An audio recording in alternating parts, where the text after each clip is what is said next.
My parents don't understand. All the drinking and fighting means I'm scared.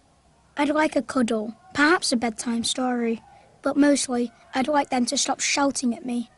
And sometimes they hit me. Feeling scared every day and not feeling loved or wanted will change me for the rest of my life.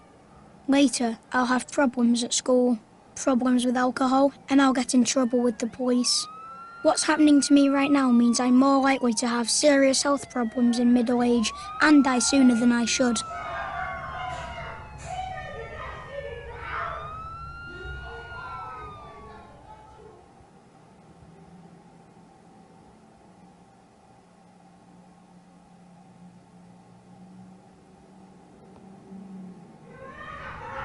Doctors say my life is full of adverse childhood experiences, or ACEs. But in my world, this means I see my dad hitting my mum. Dad's got a drinking problem, and Mum's always crying, even with the tablets.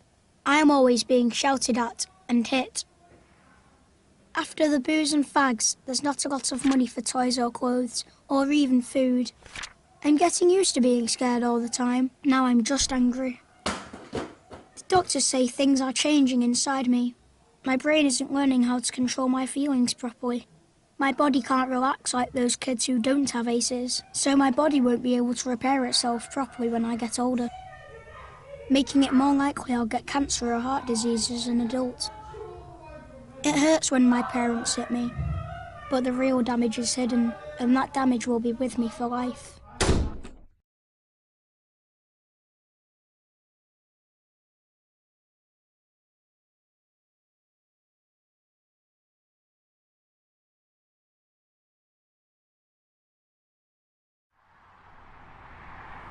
I drink and smoke.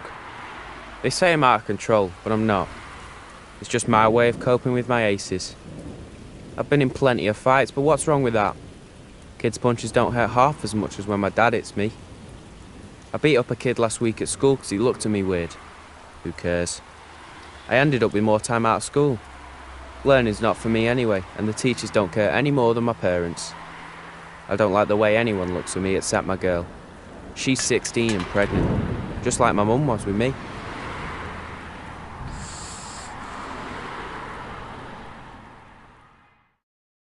So this is where I've ended up. I've got diabetes and cancer's probably on the way. I know these kill you, but I couldn't do without them. I've never had a proper job and I've spent time inside. I hate my kids. I hate their mum too, until she left, so my kids have grown up with ACEs. And now my daughter had her first kid. She's 16. The course of my life was set in the wrong direction a long time ago. I know where I'm heading, and sadly I know where my kids are heading too.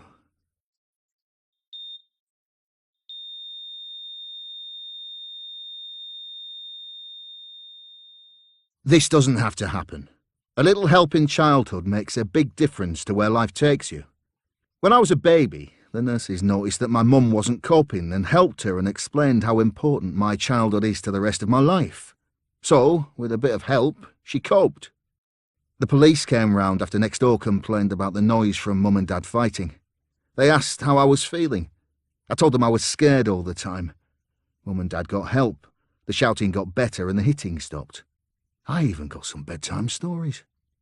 I still had problems at school, but the teacher asked me about what was happening at home. I got help controlling my feelings.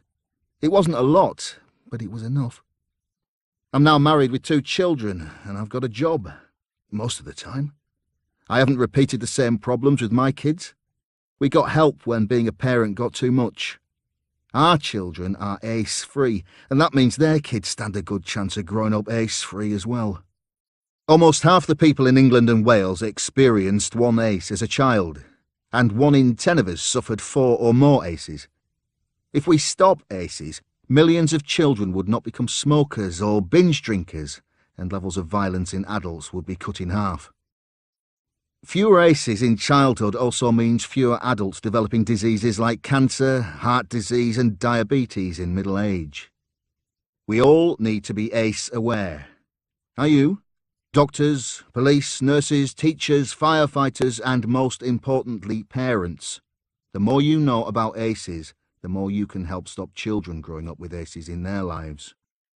And for those of you who have already suffered ACEs, the more you know, the more you can help yourself and others who have suffered ACEs cope.